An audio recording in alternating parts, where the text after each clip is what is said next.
welcome to our Wharton at Home Connections interview. I am Kelly Steibel-Clark. I'm the manager of musical theater programs for Wharton's Institute for Arts and Creativity, and I am here today with an extremely talented performer who is quickly becoming one of our good friends here at Wharton Center.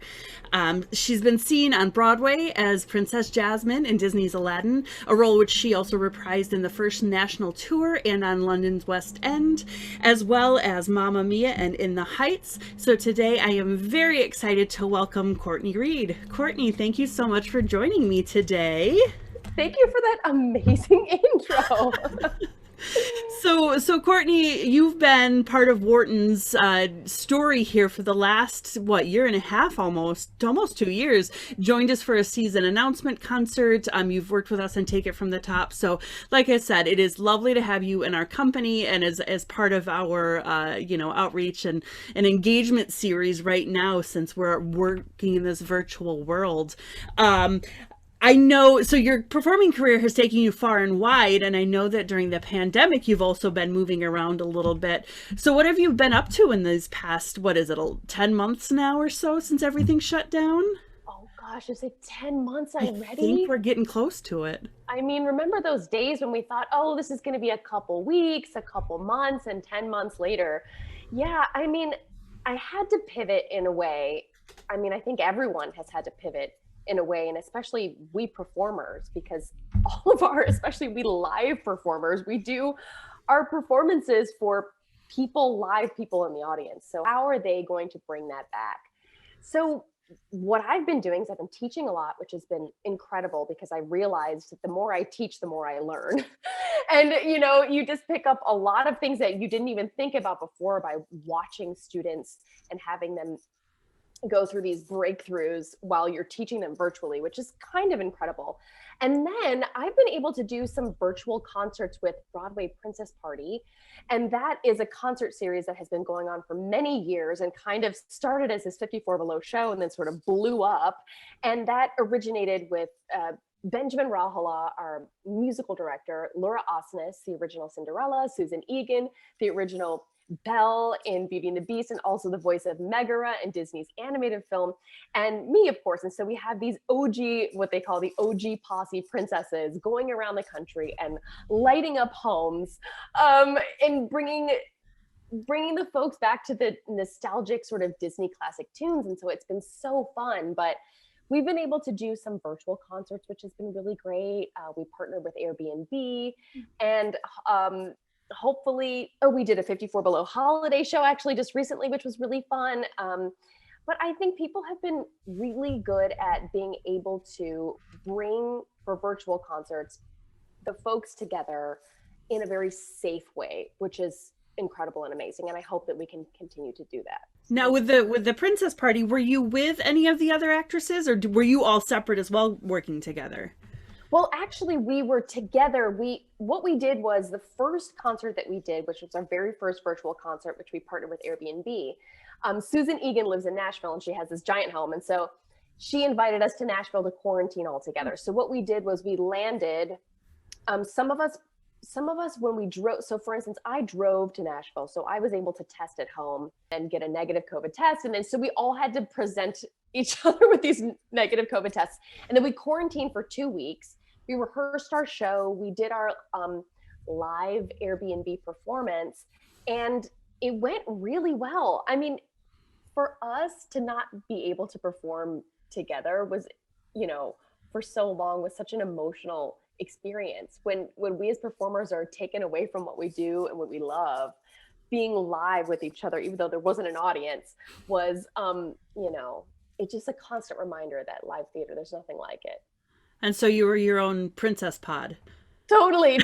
And normally our show is like, you'd have like laughs and little moments where people would shout back, and we were like, okay, I guess we're going to just pretend that people are shouting back. And what's so fun about doing it on Zoom or something virtual is that you do see these little bubbles of, different families watching and how they respond. And although we can't hear it, we can feel it. So that's a beautiful thing. So when you did the virtual concerts, you weren't just like throwing it out into the internet. You actually got to see and see the people who were watching you in some instances? Yeah. And so with Airbnb, we were able, it was actually through Zoom, which is Oh, crazy okay. because I guess you can have like 500 people. We had 500 people the first day watching. And so when other people were performing, we could scroll through and look at people's faces, which was so fun.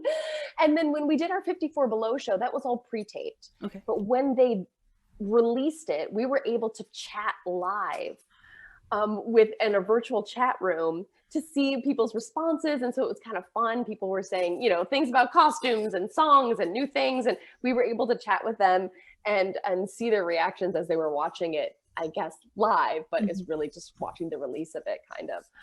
But yeah, that was special too. That's really cool. That's really cool. Talking to a lot of performers that are trying to do something in this virtual age, I know that is a huge piece that we all miss is that interaction with the audience. So being able to have kind of those little bubbles of faces and even if it's chats coming through, it is a little bit of live interaction. Yeah, absolutely. That's great. That's great. So, Thanks. I know that before the shutdown, you were working on a project called Cambodian Rock Band, and I would love to learn a little bit more about what that is. Yeah. Okay. So Cambodian Rock Band is actually at the time was sort of a big buzz. They had Lauren Yee who wrote this play that had to have Cambodian rock music in it, which is it's so crazy. All the characters, almost all of them play two characters, right? So it's like you are in present day 2008 and then also in the 70s in a western style Cambodian rock band.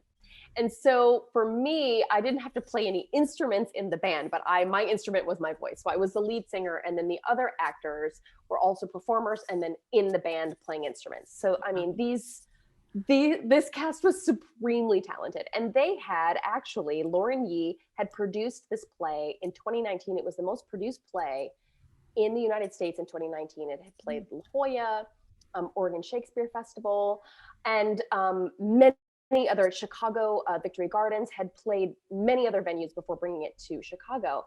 I was lucky enough to be able to audition for the New York production off Broadway at the Signature Theater. And that was extremely special for me because I had never really been considered for what you would call an Asian show before.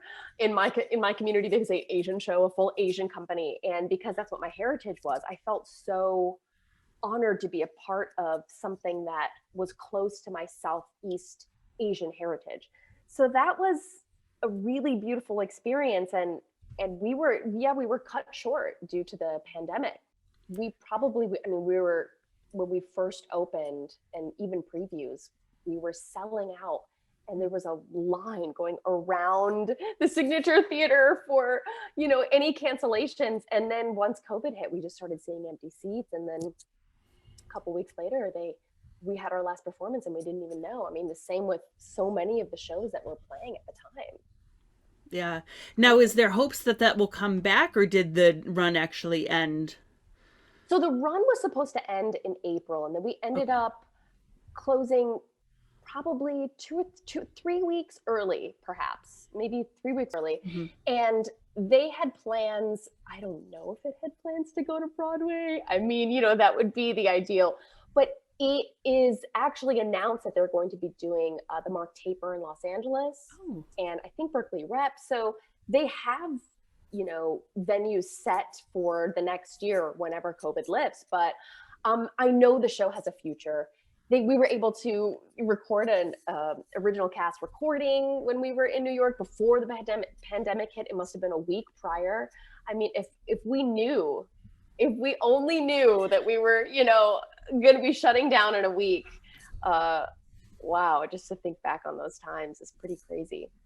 It is, and I've talked to a few other performers, and that uncertainty when we thought it would be, 2 weeks, we're going to flatten the curve in 2 weeks, and then, maybe by Memorial Day, and then we'll be back for the summer. And, here we are almost a year later. But speaking about, you mentioned that you've got Southeast Asian heritage in your family. What has that been like working as an actress of color in Broadway in kind of this pivotal moment of racial equity and understanding the differences in race and appropriation and things like that? How has that been for you? It's interesting. I think when I first started, I guess, in professional theater was right after college. And I would consider, the serious acting in college when I was taught to sort of learn a lot about music that would relate to my type is what they would say, like, okay, well, learn stuff from King and I and Miss Saigon and things like that. And then what I didn't realize is when I moved to New York City, the community didn't view me as Asian, although I was, because I'm half. And so my mom is Vietnamese ethnically, but nationality, she's Thai because she was born and raised in Thailand. She speaks Thai. We identify, our family identifies a lot with the Thai culture because she spent most of her time in Thailand. And so for me, I think when the community would think of a traditional Thai or Asian person, they would think of somebody that looked, and this is such a terrible term, but more Asian, right, than me. And so when I got to New York City, I learned all of these songs. It's kind of a running joke. I learned all of these songs from all these Asian shows. And then all of a sudden I was just being sent in for Latino roles. Mm-hmm. And so at the time, it sounds like it's so long ago, and it kind of was, but not really. At the time, it was completely acceptable for me to audition for a guest star role on Law and Order. And she was Officer Gonzalez, and that was her last name. And so I then, as we sort of morphed into what we have in the community now, it was not acceptable for me to play a role that I wasn't ethnically blood-wise. And so it changed a lot for me. And the opportunities for Asian American actors are much fewer, but unfortunately in our community, so much of it is about like what you look like and how you fit like some sort of basic mold that everyone believes, and you're pigeonholed into these cookie cutter images of what society believes you should look like as an Asian person, as a Latina, as an African American. And so for me, I've had to sort of pivot along with how the flow of the industry has changed. So that's why, doing Cambodian Rock Band was so incredibly, I was so grateful to have that experience, because when I auditioned, I thought, they're never going to think that I'm quote unquote Asian enough for this. They didn't view me like that. They didn't even call me in for King and I or for Miss Saigon when the revival came out. Both of those revivals, I was like, oh my gosh, this is, I'm Asian. Like I should be considered for these parts. So it was tough to get out of that sort of, okay, everyone views me as Latina. And I think hopefully at some point the industry will not pigeonhole actors because of their ethnicity. They'll just say, boy, girl, or, he, she, whatever you want to be. Like, I hope that, I wish that I was explaining this better, but I just hope at some point that we can all be sort of on an equal playing field, and it won't depend so much about what we look like. And I think that we're getting there, but kind of slowly. Yes, absolutely. And I was going to say, with the past year of all the highlighting of systemic racism and race, inequity, especially in the performing arts and especially in theater from Broadway on down, I'm wondering if this is going to lead when things open back up, if it's going to lead to maybe a more equitable playing field. And like you said, where it just comes down to you as a performer instead of you as a type. And I know, that the types are how casting agents work. And, when you're sorting through thousands of headshots and, people coming in for roles, that's kind of the first thing. But I'm curious to see if any of that will start to change when things open back up. Oh, I really hope so. And I hope that, if I happen to audition for something that, maybe is open to ethnicity, to any ethnicity, that they can then, if the last name happens to be Gonzalez, maybe they can change it to something that's, I mean, my last name is Reed because I'm half, right? So it's like, Right. why couldn't we be a Reed or a Smith or whatever that is? It doesn't, I wish that it didn't come down to, just fitting a cookie cutter mold, but Hmm. we're getting close. We're I getting think really so. close. And I think that you can go in and change people's minds, which Hmm. I just don't want anyone to think that they, just because they look a certain way, that they can't break that mold, because they have. And, we're seeing it with even, I mean, we've seen it within Disney from their very first production. They had Toni Braxton playing Belle in their first, Beauty and the Beast, and that was a long time ago. And they've always cast people of color in leading roles and given a lot of, minorities opportunities, which is incredible. And everyone's sort of catching on now. We have a ways to go, but we'll get there. I believe in it. Yes, absolutely. And that's a great point. A lot of the Disney shows, 25 years ago even reflected a more diverse talent pool. Shows like The Lion King, which, had a more diverse cast, and that is a great point. Yeah, I mean, Aida, even just selecting certain shows that, you know, um, have the lead. I mean, Heather Headley, my goodness, like she really.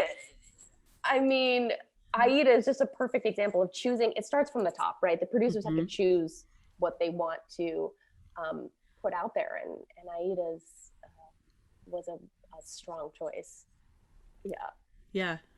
So, going back to talking about your kind of journey as an educator, like I mentioned, we've been lucky enough to have you on several programs now, work as a coach and talk to some young aspiring actors. What are some other projects you've done? How has that affected your pandemic work? This kind of focus on education.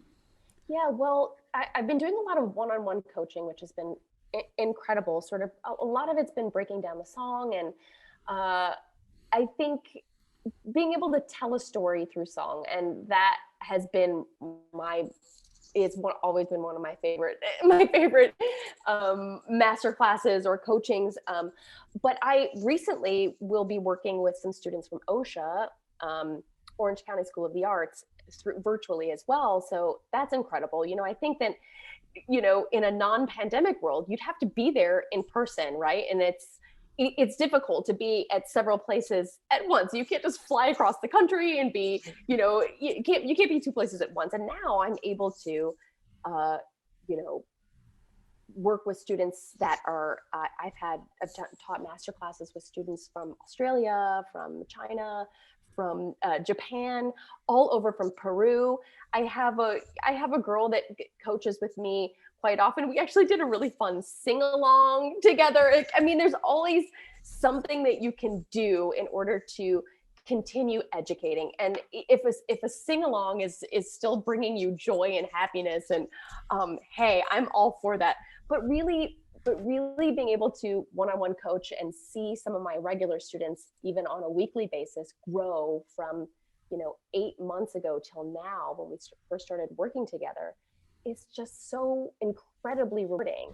And I wish, I always tell them, I said, thank your parents for this opportunity, because not that, like, I'm the end all be all, but thank them for this opportunity. A lot of, I mean, I know, for speaking, um, from my childhood, I never had that kind of Hmm. experience. And so these opportunities that we have virtually at our fingertips, I mean, just thank your parents for allowing you to have that. And, it is a gift. It really is.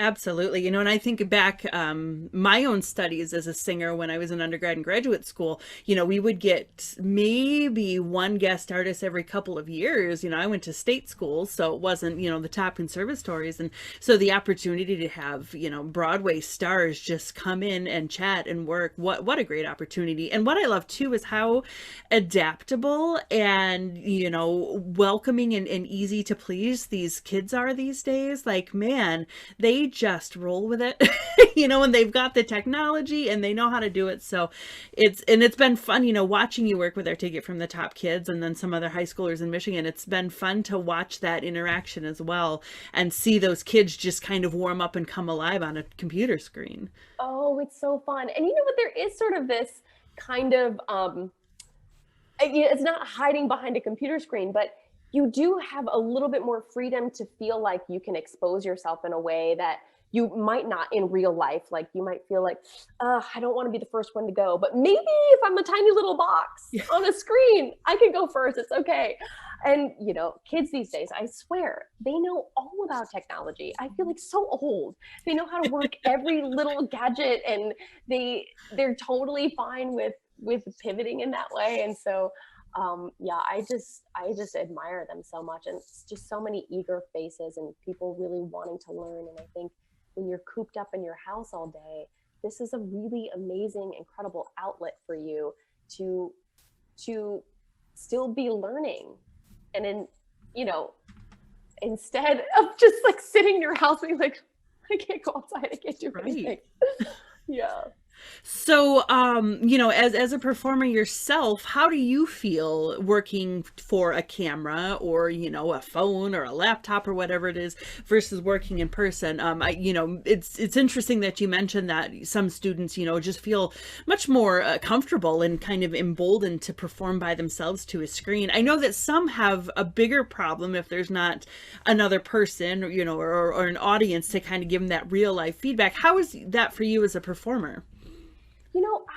There's the upside and the downside of this sort of that kind of self-tape life. Mm-hmm. And I feel lucky that I've been doing that now for almost most of my career when I started out in New York, because my agents were having me self-tape for TV shows in LA. And so I really have had years of experience of self-taping. I feel like now, after I have all those years behind me, I have it down to a system. The only things that really are a challenge are finding readers if you don't have somebody just around the corner to help you out, or you don't live with someone that can just read for you. I also hate asking for favors, so that's the worst thing for me is I'm like, can you read me my reader? Once you get your setup, which is a tripod, an iPhone, a backdrop, or any sort of clean background, you don't have to have anything fancy. Really, the hardest part is the memorization and how much time you get in order to present your tape. And you want your tape to be good. And I think the ups of the tapes are that you can look at your reads and go, you know what? I don't know about this eye line here, or I don't know about that line. I could tell that I messed that one up, or I could tell I forgot that line there. And you have as many takes as you need, versus when you go in real life, your nerves get the best of you sometimes. You walk in there, the casting director gives you one shot, and that's it. So I think that, if you look at it sort of glass half full, it's great because you get to be your own director and camera person and editor. So you can edit it to make it look as perfect as you'd like. I mean, you obviously have to do your sides in one take or your song in one take, but you can edit, the first side to the second side and, fade in, fade out, you do some little tweaks here and there to make it look clean and polished. But it definitely comes with its challenges. But I think that the kids these days, they know exactly what to do. And I would not like to teach my younger self or to tell my younger self, you're going to have to do this for like the rest of your career. I would have been like, oh no.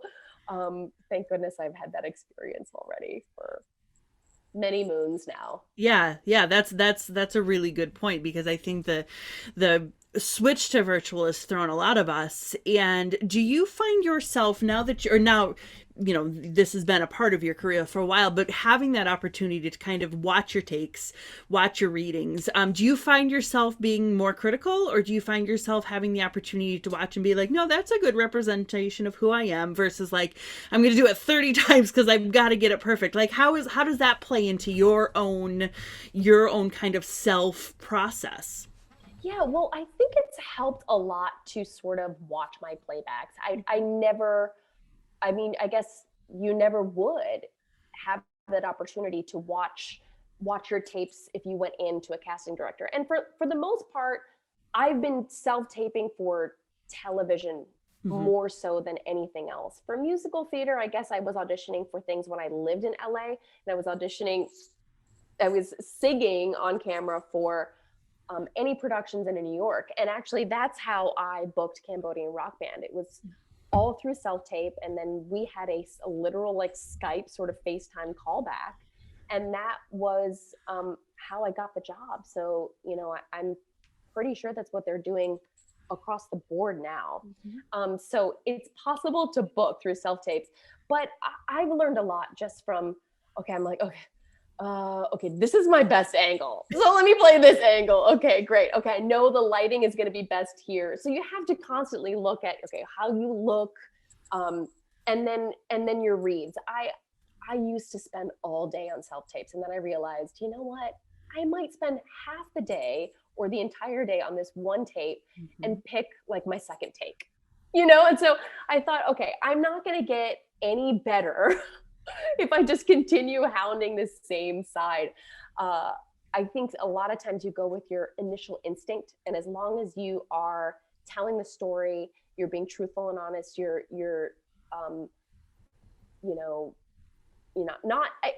it doesn't have to be perfect. That's the thing, is it doesn't have to be absolutely 100% perfect. As long as you feel good about it. And usually if I watch the playback and I feel good about it, I'm like, okay. And usually I hit my 4 take max, and then I'm like, all right, that's it. It's definitely not going to get better after this. That's not too bad then. Just 4. I mean, that seems like a reasonable number. Totally. So looking forward, we know that vaccines are rolling out. We are hopeful in the incoming administration to kind of push those through.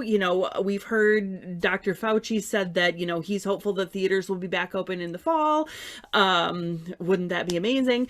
Do you have anything kind of in the works that you can talk about? Anything on the horizon that you're starting to put together or that might be percolating? Yes. And in fact, there are things that I'm not allowed to talk about, but what I will say is that Broadway Princess Party is going to be much bigger than it was previously.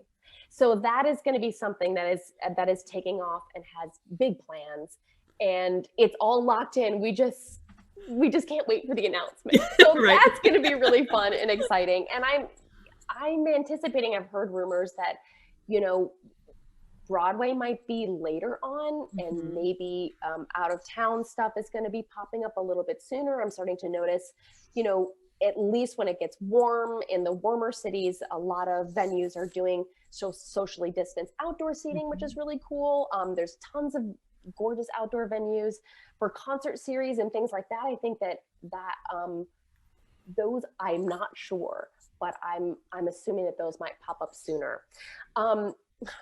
Of course, I was up for a really awesome dream role of mine right as the pandemic hit, and so I hadn't been able to go in for my final callbacks. So we'll see about that. So I don't know exactly what's going to happen with that.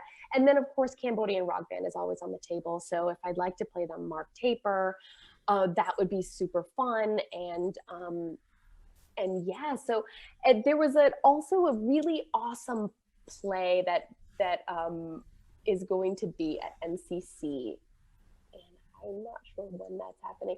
I mean, who knows, right? Who knows when any of this stuff is going to open up? But it was crazy. Right before the pandemic hit, I had all of these irons in the fire, and I was so, jazzed. And then all of a sudden, global pandemic hit. Right. Like, what do we do now? Just kidding. Everybody go home. Everybody go home and stay home. Exactly. And never leave. So what have been kind of your pandemic quarantine coping mechanisms? Like, have you jumped on the baking bread thing? Like, have you been just binging Netflix? Did you pick up any weird hobbies? Like, what have been your stay-at-home coping mechanisms? I'm actually shocked. I love this question. I'm actually shocked I haven't been binge watching shows as much as I feel like I would have done. If I would have predicted, I would have just been binge watching everything. I really, because we're so cooped up, I make an effort to go outside. I'm in Chicago now, so I live here in Chicago and have been for several months now. But um, it's so important to me to get out. I like to walk by the lake. So I socially distance. Everyone is really good in Chicago about wearing masks, even on the streets and even in parks and things like that. Right now it's the winter, so not a lot of people are out walking around, but I bundle up, I make an effort to go out for a walk at least every day, just so that I don't forget about how beautiful nature is. Absolutely. And so I've been doing that a lot, which is really good. I love doing arts and crafts and things like that, like painting pottery and doing fun stuff. I bought a bunch of pottery for my nieces and my sister, and we painted them all. And, it was like llama planters and Oh, fun. cups and bowls. And that was really fun. And we fired them and now, drink out of our mugs. We feel like so accomplished that we painted them, things like that.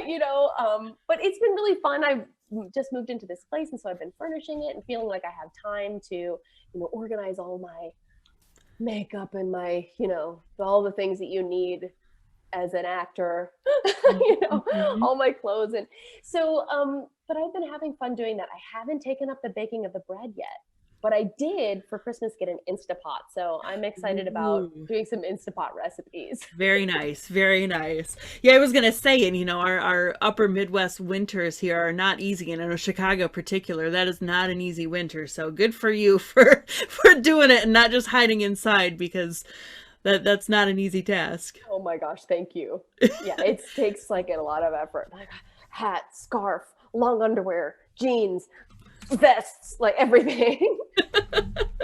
So, this is kind of a question out of nowhere, but do you have something that when you do interviews, when you do chats like that, do you have something that you wish people would ask you? Like, what is the one thing that you always wish people would ask or bring up, or that you'd love to talk about, but never seems to make it to the list of questions? Oh, interesting. Oh my gosh, I don't think I even have one, do I? I do have.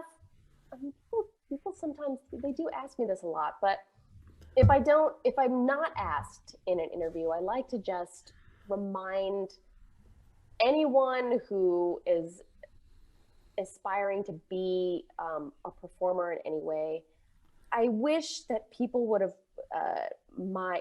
the people that I looked up to the most when I was in school. I wish they would have put more emphasis on just being you.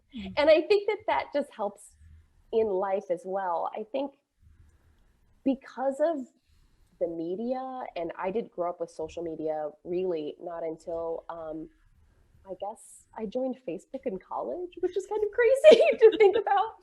But because of social media, and I see the struggles that a lot of younger people are going through because of what they think, other comparing themselves to other people and what they think is reality when it's not.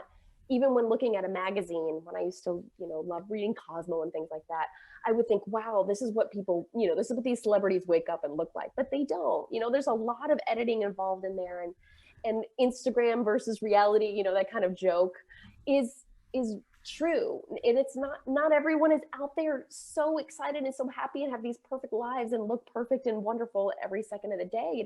Everyone's real and everyone's unique, and you are, like a snowflake. There's no one else like you. And I think that constantly in this industry, people are looking for someone to just be you. And I think that I wish that I would have. It took me a long time to learn that. I wish I could have learned that a little bit earlier on, instead of trying to be other people and comparing myself to other people and their successes and things like that. It's really just everyone has their own journey, right? And everyone is special. So, yeah, it took me a long time to realize it, but I finally caught on to that trend. Yeah, and that's it's easier said than done, right? Like, I think that's a journey for people whether or not they're performers. We talk about imposter syndrome and people feeling that they deserve to be where they are, and they deserve to reap the accolades from their work. So that's a really, really beautiful sentiment. I appreciate that, and I hope that our listeners and watchers at home really take that to heart, and especially right now, because all we have is what we portray on screens. If you're lucky enough to have a neighborhood where you can wave across the street, but other than that, we really just are putting out there filtered and edited and social media type things. So the more that we can all take that to heart, especially now, I think is really, really important. Oh, for sure. And I guess this would actually be the answer to your actual question, is that now I'm just thinking about it. No, people don't put enough emphasis, I think, on cyberbullying, which I think is a really, really terrible, awful thing that a lot of the younger generation is having to deal with.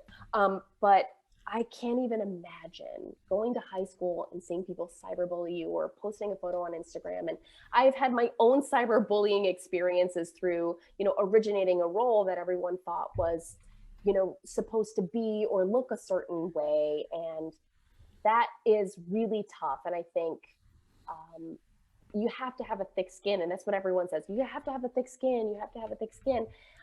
But even as confident as the most confident person will still feel the effects of cyberbullying. And it is a really tough thing. And I think that kind of goes back to what I was saying before. If you realize and know how unique you are, you won't be bothered by what other people think of you, because you'll know who you are inside, who you are and who your true self is. And you should feel a lot of pride in that. And I just wish that people would just spread more love, especially during this kind of divide right now. And we're all going through this global pandemic together. I wish people put more emphasis on, you don't have anything nice to say, don't say it at all. It's like our grandparents taught us that, our parents taught us that, but I wish people could live by that. They like to hide behind their screens, kind of like we were talking before. Back in the AIM days, you could just hide behind your little screen name and say whatever you want. And so, yeah, if I had a wish, I would do away with all that cyberbullying. It's terrible.